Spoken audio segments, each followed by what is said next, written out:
What up, dogs? Welcome back to Garo Attacks Clicker Heroes. For our last episode, we utilized our Iris strategy that we learned in the even more previous progression episode, and it was really cool. It worked, because now we're starting this episode off at like 630, which is amazing. We're going to be doing so great.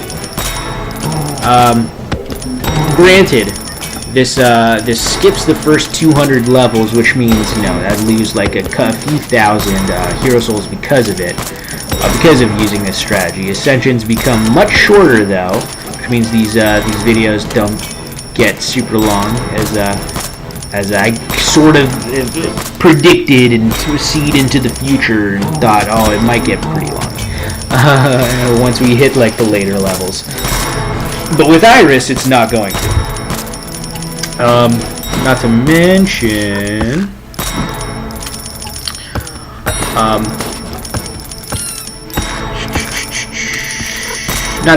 you know, we bought some, oh shit, we bought some ancients, that, helped us out. The only problem is that this is not actually gonna increase our, overall, hero soul like gain over each ascension. I mean, and it's not going to increase our progression either, because I barely gave any levels to any of like the DPS dudes. So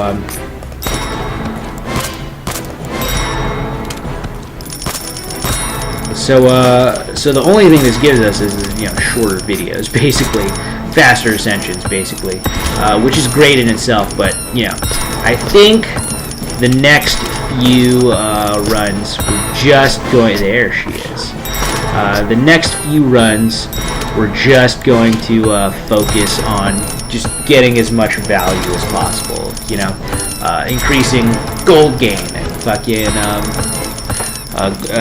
DPS and hero souls from Solomon. It's, you know, it's all very important.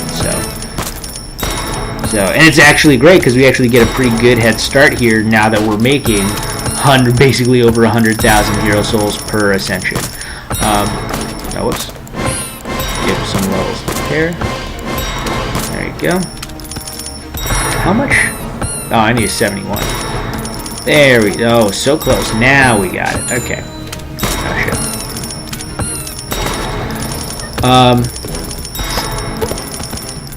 But it's good that we did this early, because, you know, it's always good to learn new skills, especially when you start getting super late, super late game.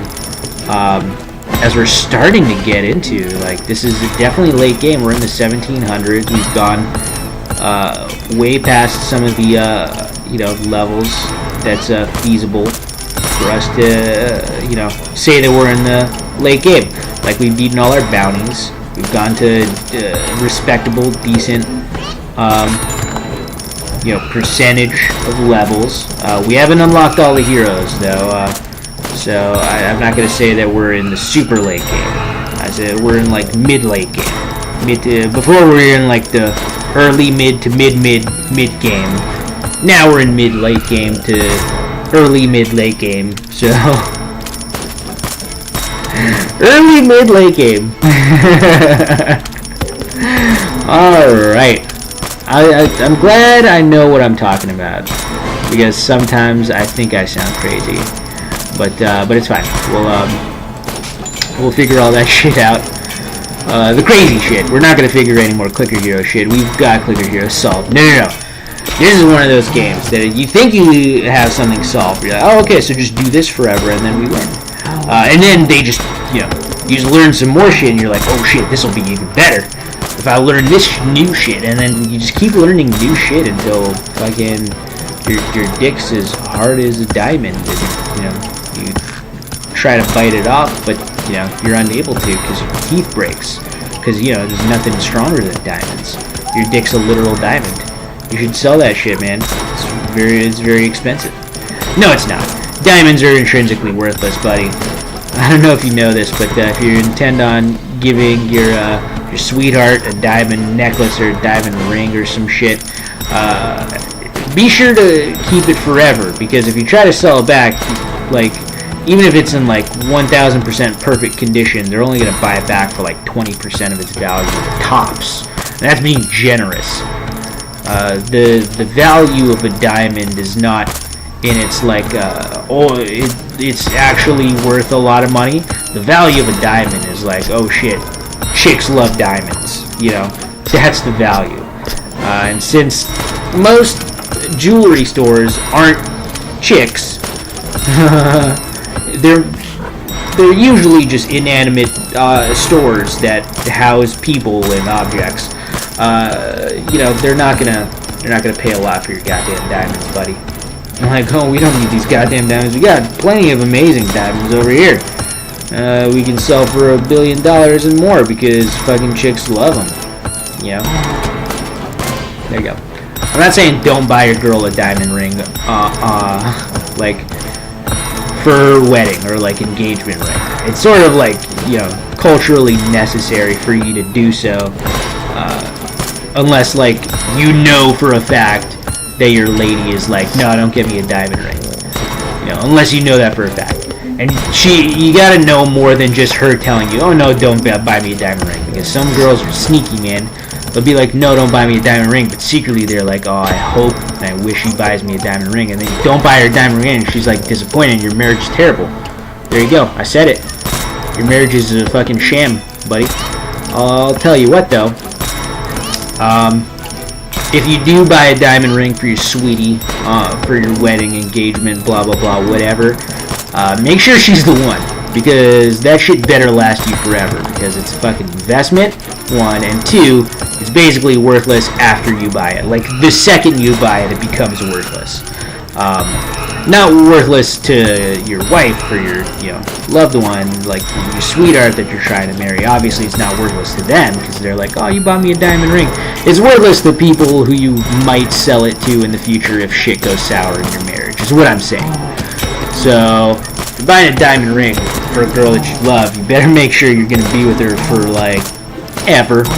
Yeah, for, like, ever. Okay.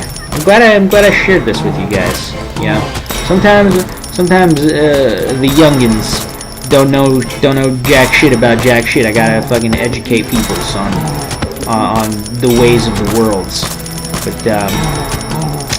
But I don't find myself doing too much of that these days now. Mostly because people got like Google and shit. Like, oh, I don't know what the thing that you just referenced is. I'm gonna go ahead and Google that, or I'm gonna watch like 10 seasons of it, see if I like the show, and you know, just so I can get to the part where the reference is from, and they'll fucking they'll fucking have a good time afterwards. Okay. Which I'm a little guilty of doing just that, watching like a few seasons of a show before I like start understanding the references that people are saying, and then I'm like, alright, I'm done with the show. For example, Making a Murderer. Oh, great fucking show. Don't get me wrong, I've watched the first 8 episodes. Amazing show. I think there's only 10 episodes, and there's only 1 season. But yeah, I watched the first 8 episodes. Amazing goddamn show. I fucking love it.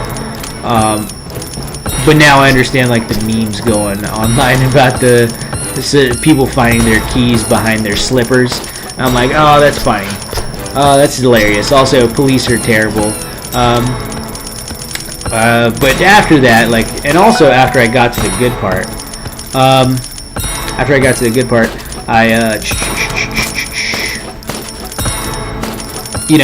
stopped watching.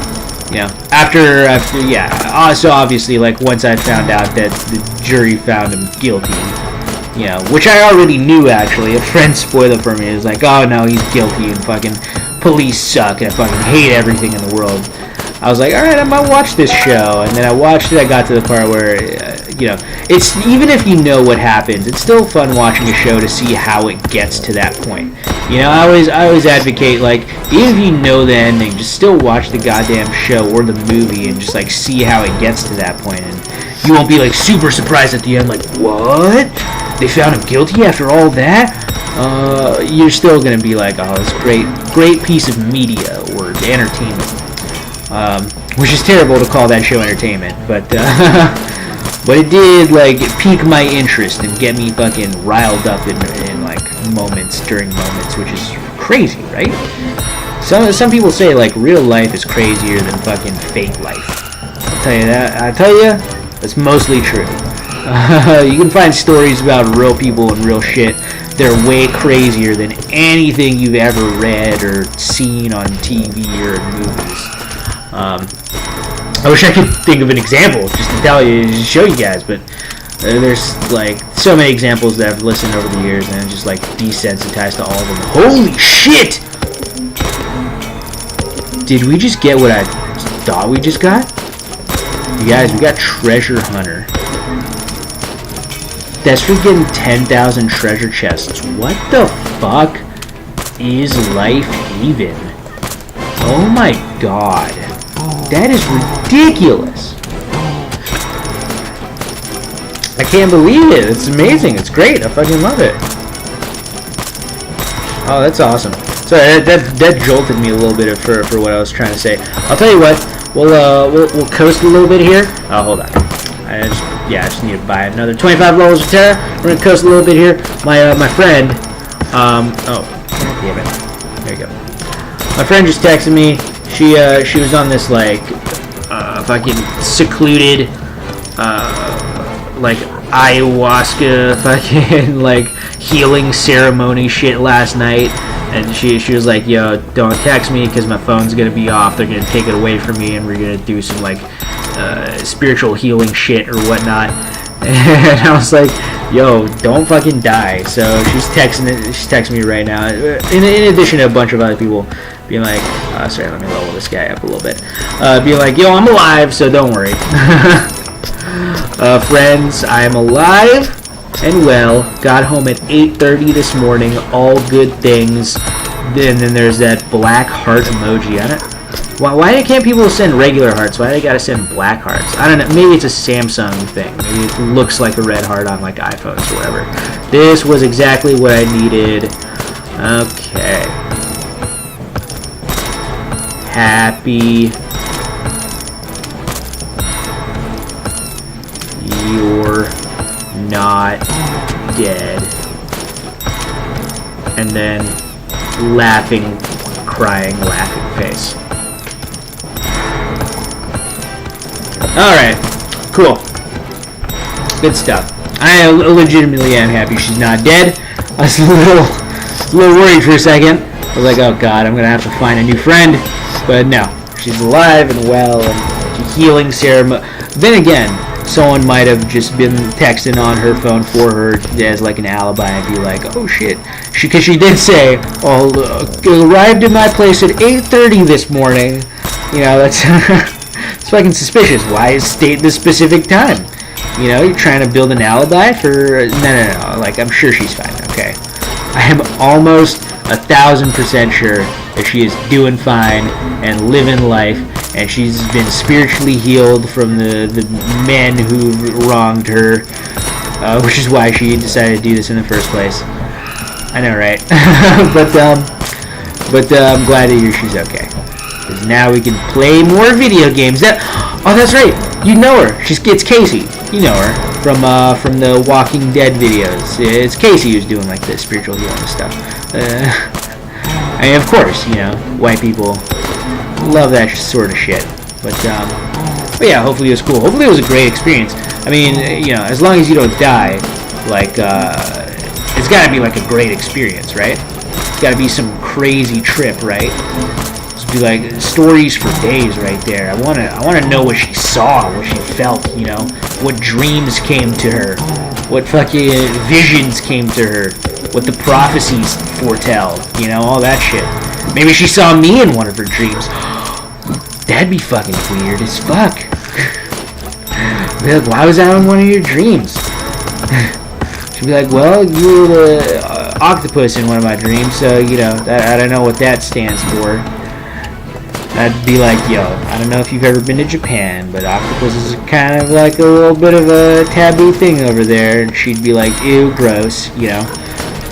And then we'd laugh and laugh and laugh. You know what? I'm gonna hang out with her. I'm gonna hang out with her soon. I got like work tonight, and I got a double tomorrow. But I'll hang out with her sometime. It'll be fun. All right, 15 minutes in. We're gonna give it the requisite 16 minutes just to see how crazy it gets. And don't forget, we still have these 2 to pop. This one's hasn't been popped yet, but we're gonna definitely pop this one once we start slowing down a lot, and we're like, oh shit, we're never gonna level up. You know when I say like, oh, we're never gonna get that much money, we're gonna need like 30 silver chests. That's when we pop those right there, which is cool, which is nice. Terra doing great at the moment. Terra doing great at the moment. I forget okay, so I do actually remember exactly when our shit starts popping, and when Fatalo needs starts doing great, and that's at the 115s. We gotta keep an eye out for that shit. Okay, once we get to the 115s, that is our knowledge. That is when we know, like, oh, is it worth it for Fatalo, or is it not worth it for Fatalo? Okay. Okay, and you gotta keep in mind, if Fatalo is the one gilded here, then we're not leveling up Terra, we're leveling up Frostleaf, because Frostleaf is infinitely better. Or actually, it might be Dread Knight at this point, because Dread Knight at this point would be over level 1,000, starting to do better. Unless it's Atlas that's doing the over level 1,000 greatness. I don't know, man. But actually, it would be Terra, wouldn't it? Well, we'd only level up Terra once we get Terra to level 1,000, because that's when Terra starts doing better than everyone else, which is like right around now. So I guess, yeah, we only level up Terra. That's a fine way to do it. Oh my God, are we slowing? No, we're not slowing down. There you go. See, still going strong, bitches. And I'll catch you guys in the next episode to see what the fuck happens then. Like, subscribe, comment. Peace out, bitches. Bye.